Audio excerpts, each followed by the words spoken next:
नमस्कार, आप देख रहे हैं नेशन 24 न्यूज और मैं हूं मुंतशा आपके साथ। तो अब वक्त है बुलेटिन का। शुरुआत करते हैं बालाघाट से। कहते हैं कि किसी इंसान के पास सब कुछ होते हुए शारीरिक कमी हो तो मन दुखी हो जाता है, लेकिन कुछ इंसान ऐसे भी होते हैं जिनके जुनून के आगे शारीरिक कमी मायने नहीं रखती। ऐसे ही जुनून से भरे एक दिव्यांग शिक्षक हैं दिलीप हरदे, जिनका बायां हाथ नहीं है, फिर भी बाइक से 56 किलोमीटर का सफर तय कर अपने स्कूल पहुंचते हैं। देखिए इस पर हमारी खास रिपोर्ट। कहते हैं कि किसी इंसान के पास सब कुछ होते हुए भी शारीरिक कमी हो तो मन दुखी हो जाता है, लेकिन कुछ इंसान ऐसे भी होते हैं जिनके जुनून के आगे शारीरिक कमी मायने नहीं रखती। ऐसे ही जुनून से भरे एक दिव्यांग शिक्षक हैं दिलीप हरदे, जिनका बायां हाथ नहीं है, फिर भी बाइक से 56 किलोमीटर दूर का सफर तय कर अपने स्कूल पहुंचते हैं। दिलीप हरदे ने एक हादसे में अपना बायां हाथ खो दिया था, लेकिन अपने कर्तव्य के प्रति ईमानदारी दिखाते हुए वे प्रतिदिन बालाघाट से ग्राम गोगा टोला तक 56 किलोमीटर दूर बाइक चलाकर पहुंचते हैं। कर्तव्यपरायण शिक्षक दिलीप हरदे ने बताया कि बचपन में बिजली के करंट की चपेट में आने से उनका बायां हाथ बुरी तरह से झुलस गया था। जी, मैं दिलीप कुमार हरदे, प्राथमिक शिक्षक जी। गोगा टोला। आप कहाँ से आते हैं महोदय? मैं बालाघाट से आता हूँ। जी। पर डे आते हैं? जी, पढ़ किस तरह आते हैं आप यहाँ पर? तो मैं बाइक से आता हूँ और अच्छा। बाइक में सिंगल आता हूँ। सिंगल आते हैं जी। आप इस स्कूल में आते हैं और यहाँ पे कितने बच्चे अभी यहाँ उपस्थित पे हैं? 20 बच्चे दर्ज हैं, जी। उसमें से 10 बच्चे उपस्थित हैं। अच्छा, ये बताएं स्कूल खुलने का समय क्या है और बंद स्कूल- करने का? स्कूल खुलने का समय है 10:30 बजे जी और बंद करने का 4:30 बजे बंद करते हैं। जी। जब 4:30 बजे आप बंद करते हैं, फिर वहाँ से क्या करते हैं? मतलब घर जाने के लिए फिर यही आप क्या सुविधाओं से वहाँ तक जाते हैं? और घर जाने के लिए अपने बाइक ही पकड़ के जाते हैं अपन लोग। अच्छा। तो आप ये डेली अप डाउन करते हैं? जी, कितना किलोमीटर पड़ जाता है या लगभग? 56 किलोमीटर पड़ता है। अच्छा। तो ये गाड़ी चलाने में आपको कोई दिक्कत इसमें दिक्कत नहीं नहीं होती गाड़ी चलाने में, कोई दिक्कत नहीं होती। पर डे आप इसी तरीके जी, से आ रहे हैं? जी। टीचरशिप कर रहे हैं। जी, आप कब से यहाँ पर उपस्थित हो रहे हैं? सर, मैं पहले सोनगुड्डा में था। जी इस बार 2021 अगस्त में मेरा ट्रांसफ़र हुआ है जी। गोगा टोला। अच्छा। गोगा टोला में अगस्त से आ रहा हूँ मैं। तो ये सोनगुड्डा भी आप इसी तरीके से जाते थे? तो सोनगुड्डा से तो लिफ्ट लेके जाता था सर। जंगल वाला रास्ता और मोड़ माड़ थे और उस समय बाइक नहीं थी मेरे पास, हम्म। वहीं रहता था मैं सोनगुड्डा में। तो ये हाथ के आप बचपन से ही विकलांग है कि? बचपन से रही थी, मैं तीसरी पढ़ रहा था उस समय बिजली से कटा है मेरा हाथ। अच्छा। इससे पहले वे सोनगुड्डा प्राइमरी स्कूल में पदस्थ थे।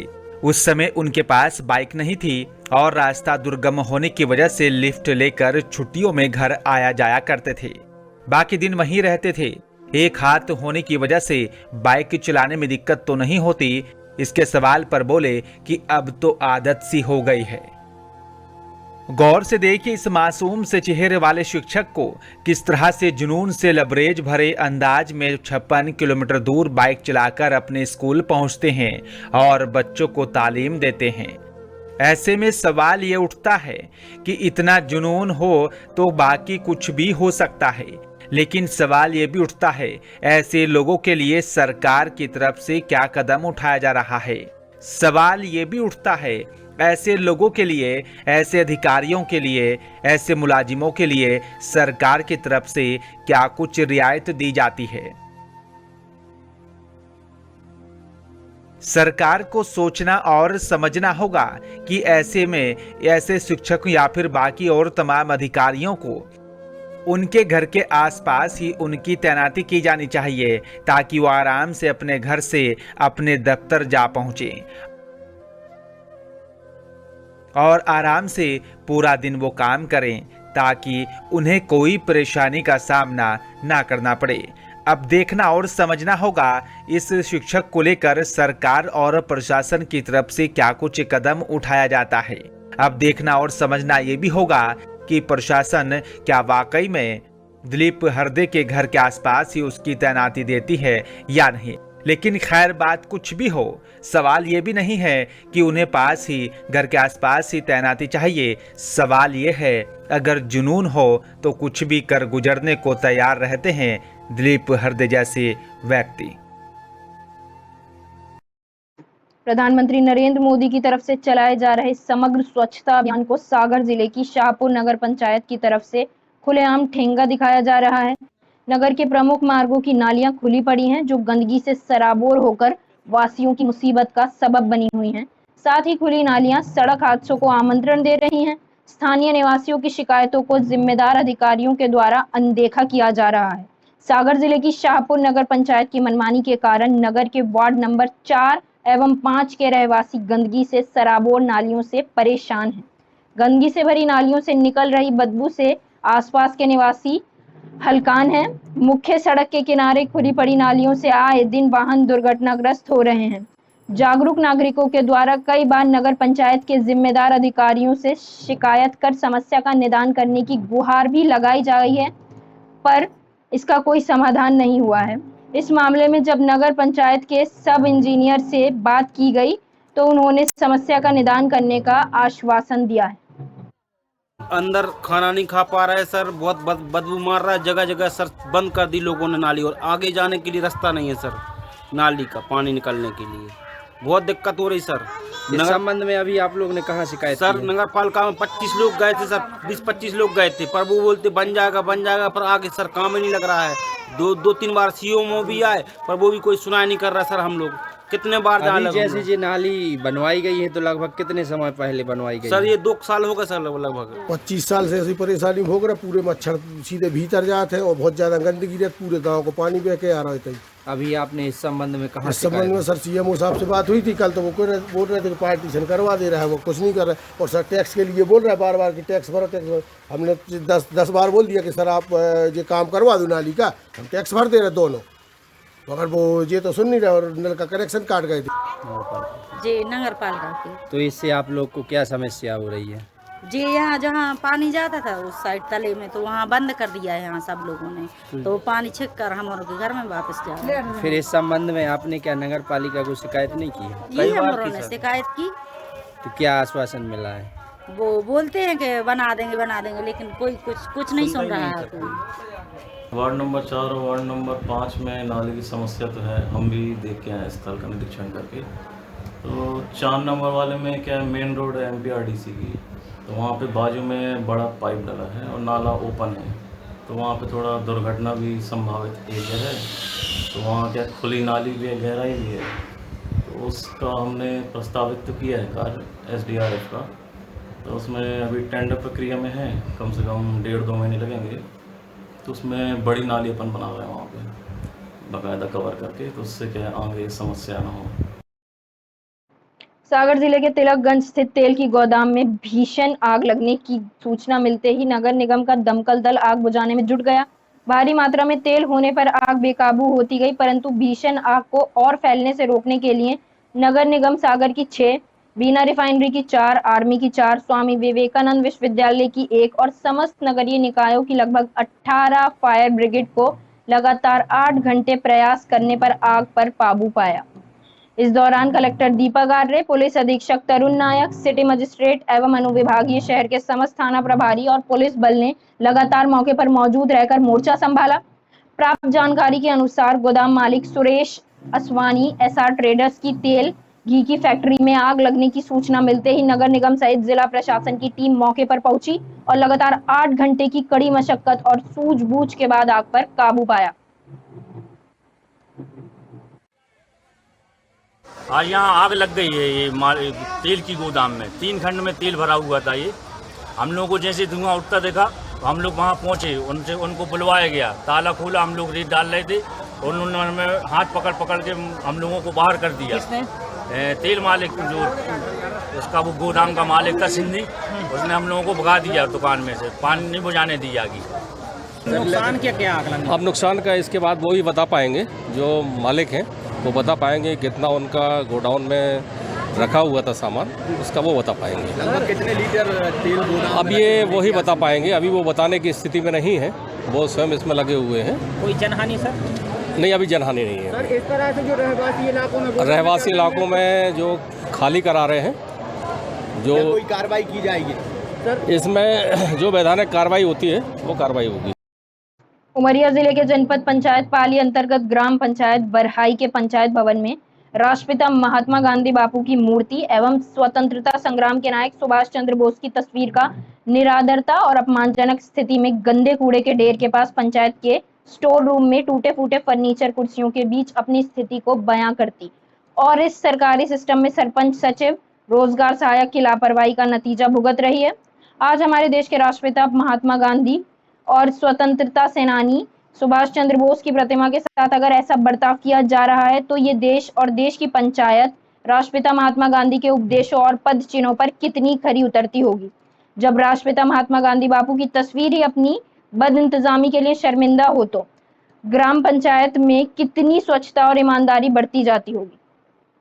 वो सर साफ सफाई कर रहे थे सर जी, तो अभी रखा है, मतलब ऑफिस पे रख देंगे।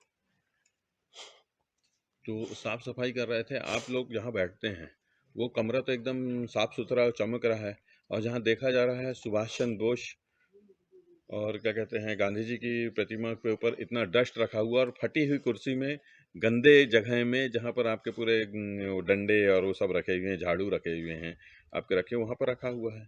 आप बोल रहे हैं साफ सफाई चल रहा है, सब जगह की सफाई होने के बाद उन्हें सुरक्षित क्यों नहीं रखा गया? वो रख दिया जाएगा साहब जी। देखते हैं, इसकी जांच कराते हैं हम। महापुरुषों का ऐसा नहीं होता, उनको सम्मान के साथ अच्छी यथोचित जगह में रखा जाता है। अगर गलत जगह में रखे हैं तो निश्चित कार्रवाई की जाएगी। कब तक में इसकी जांच होगी? इसकी जांच करा लेंगे हम, 2-3 दिन में करा लेंगे। जांच के दौरान दोषी पाए जाने वाले पे क्या कुछ कार्रवाई की जाएगी? शासन को लिखा जाएगा, जो भी है वरिष्ठ कार्यालय को लिख दिया जाएगा कि इनके द्वारा ये किया जा रहा है। किसकी लापरवाही मांग? लापरवाही स्थानीय जो उनके कर्ता धर्ता हैं, ग्राम पंचायत की ही है। लक्सर में कोरोना का प्रकोप कम होने के साथ देशी त्योहार का उल्लास पहले की तरह ही बढ़ गया है। हरिद्वार क्षेत्र में होलिका पूजन की धूम कोरोना पर भी भारी पड़ रही है। बुराई के खात्मे के संकल्प के लिए जाने के रूप में मनाए जाने वाले इस प्राचीन और महत्वपूर्ण त्योहार पर महिलाओं ने झंडे और उपलो तथा लकड़ियों से बनाए गए होलिका की पारंपरिक ढंग से पूजा अर्चना की। साथ ही इस बार इस त्योहार पर यह खासियत भी देखी जा रही है कि महिलाएं तमाम बुराइयों के साथ साथ देश से कोरोना वायरस के भय और आतंकवाद के खात्मे की भी कामना कर रही हैं। रल मिल के खुशियाँ मनाते हैं। ये भाई बहन का सबका वो है, गिले सबके दूर करते हैं गले मिलकर। ये सबसे अच्छा त्योहार है। का त्यौहार है ये, हमारे बहुत ही हर्षोल्लास का त्यौहार है। इसमें बहुत भाईचारा होता है, सभी के मनों की जो अलग अलग बातें होती हैं वे इस त्यौहार में निकल जाती हैं। भाईचारा बना रहता है इसमें। यही कहता हूँ मैं कि जो हमारे देश में ये भाईचारा है ये ऐसे ही मना रहे। हैप्पी होली। ये एक अच्छा त्यौहार है और अच्छाई बुराई पर अच्छाई का जीत है, और इसे धूमधाम और क्या चीज़ में रखते हैं सब पूजा आपने बेर भी रखे? हाँ जी। जैसा कि हम सब जानते हैं बहुत सारी मान्यता है। ये त्यौहार एक हर्ष और उल्लास का त्यौहार है। इस त्यौहार को हम सब मिलजुल कर एक दूसरे के साथ मिलजुल कर मनाते हैं। ये त्यौहार हमें बुराइयों से भी बचाता है। अगर हम किसी के दुश्मन है वो भी हमें भी बचाता है कि हम एक साथ मिलजुल कर रहे। ये इस बात को हम अयोध्या में 6 वर्षीय मासूम के साथ दरिंदगी के मामले में नया मोड़ आ गया है। पुलिस ने आरोपी की शिनाख्त करते हुए उसे गिरफ्तार कर लिया है। अयोध्या में स्थानीय कोतवाली क्षेत्र के अंतर्गत मोहल्ला बैरागपुरा में बुधवार रात करीब 9:30 बजे 6 वर्षीय मासूम के खून से लथपथ मिलने पर हड़कंप मच गया। पुलिस ने मामले में सतर्कता दिखाते हुए आरोपी को गिरफ्तार करने में सफलता पाई है। पुलिस से मिली जानकारी के अनुसार पीड़ित बच्ची कल शाम में अन्य बच्चों के साथ लुका छुपी खेल रही थी। तभी आरोपी ने मासूम को दबोच लिया और अपने साथ ले गया और बच्ची के साथ दरिंदगी की। पुलिस का कहना है कि आरोपी राजन भंडारे में टेंट लगाने का काम करता था। जिस वक्त उसने बच्ची को अगवा किया उस वक्त वह नशे की हालत में था। मासूम का गंभीर अवस्था में लखनऊ में इलाज चल रहा है।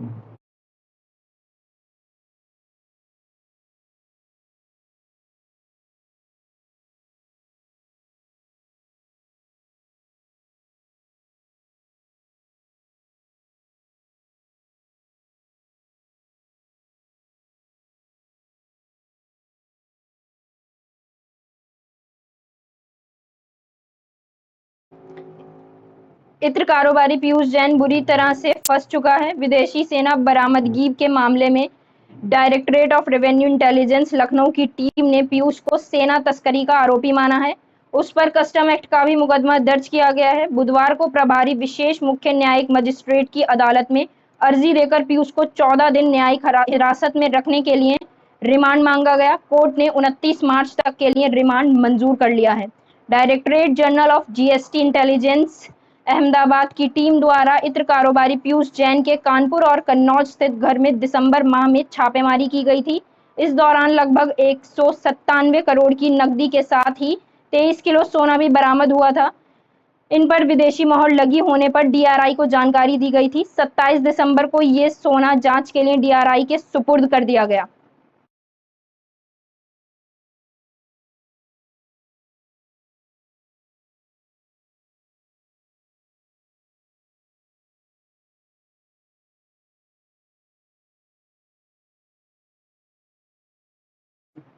रुड़की व देहात क्षेत्रों में अवैध निर्माण व अवैध कॉलोनियों को लेकर अब विकास प्राधिकरण सख्त हो गया है। एचआरडीए रुड़की क्षेत्र में हो रहे अवैध निर्माणों पर जल्द ही बड़ी कार्रवाई करने जा रहा है। आपको बता दें कि क्षेत्र में हो रही अवैध प्लॉटिंग और अवैध निर्माण की लगातार मिल रही शिकायतों पर एचआरडीए सख्त कदम उठाने जा रहा है। एचआरडीए के सहायक अभियंता डीएस रावत ने जानकारी देते हुए बताया कि एचआरडीए कार्यालय पर संयुक्त सचिव एचआरडीए द्वारा तकरीबन 40 से ज्यादा वादों की सुनवाई होनी थी, जिसमें से तकरीबन 10-12 लोग मौजूद रहे, जिनके वादों में सुनवाई कर उच्चाधिकारी द्वारा उचित कार्रवाई करने के निर्देश दिए गए थे। साथ ही जहां जहां क्षेत्र में अवैध प्लॉटिंग या निर्माण कराए जा रहे हैं, उनका चिन्हीकरण कर कार्रवाई के निर्देश प्राप्त हुए हैं, जिसके संबंध में तकरीबन 30 कॉलोनियों को नोटिस भी जारी किए गए हैं, जिन पर जल्द ही कार्रवाई की जाएगी।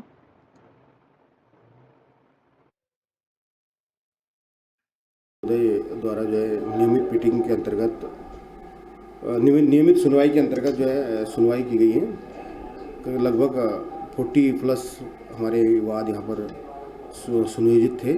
उनमें से 10-12 लोग यहाँ पर उपस्थित हुए थे और जो अनुपस्थित थे उन पर हमारे पीठासीन महोदय द्वारा उचित कार्रवाई करने के लिए निर्देश दिए गए हैं। और दूसरा जो है जो इलीगल प्लॉटिंग पे है उनकी चिन्हीकरण करके विशेष अभियान उस पर चलाए जाने के निर्देश प्राप्त हुए हैं। तो उसी कड़ी में हमने जो है 30 अवैध कॉलोनी वालों को नोटिस इशू कर दिए हैं और उत्तराखंड नगर नियोजन एक्ट 1973 के अंतर्गत जो उनको समय देना था वो समय हम के अंतर्गत अभी काम चल रहा है। समय पूर्ण होने के बाद हम उचित इस पर कार्रवाई करने जा रहे हैं।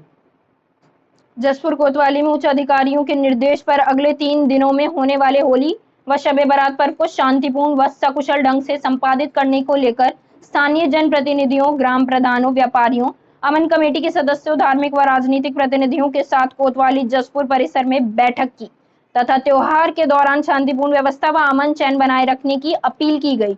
इस अवसर पर क्षेत्राधिकारी काशीपुर अमित कुमार और कोतवाल जसपुर विजेंद्र शाह ने लोगों से अपने अपने क्षेत्र में त्योहार के अवसर पर शांति व्यवस्था बनाए रखने की अपील की। साथ ही चुनाव परिणामों के बाद चुनावी रंजिश के झगड़ों से बचने की भी सलाह दी गई।